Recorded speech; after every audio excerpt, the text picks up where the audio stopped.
सलग तिसऱ्या दिवशी सुरू असलेल्या मुसळधार पावसामुळे वसई विरार शहरात गंभीर पूरस्थिती निर्माण झाली आहे।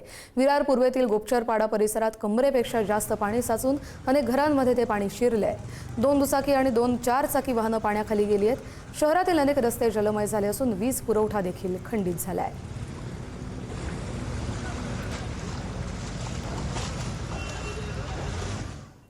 मुंबई अहमदाबाद राष्ट्रीय महामार्गाला जोडणारा चंदनसार रस्ता मुसळधार पावसामुळे 5 फूट पाण्याखाली गेलाय।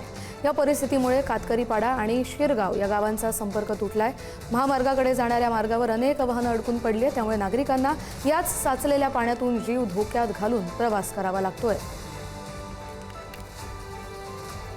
सलग 3 दिवसांपासून वसई विरार शहरामध्ये पावसाने हुवाकार घातलेला आहे। आपण जर पाहिलं तर विरार शहरातील संपूर्ण रस्ते हे पाण्याखाली गेलेले आहेत। मी सध्या विरार पूर्वाकडील चंदनसार परिसरामध्ये उभा आहे। आपण जर माझ्या पाठीमागचा हा रस्ता पाहिला तर संपूर्ण पाण्याखाली गेलेला हा मुख्य रस्ता आहे। मुंबई अहमदाबाद महामार्गाला जोडणारा आहे।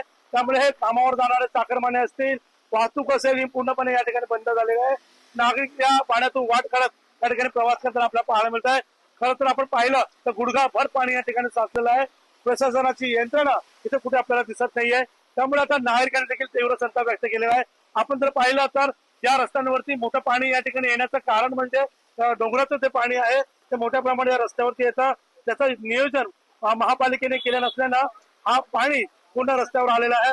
आपण जर दृश्य बघितली तर अनेक वाहनं त्या ठिकाणी बंद पडलेले आहेत, तर काही वाहनं पाण्यातून प्रवास करताना आपल्याला पाहायला मिळतात। गेल्या 3 दिवसांपासून वसई विरार शहरामध्ये जलभरावाचा परिस्थिती निर्माण झालेली आहे।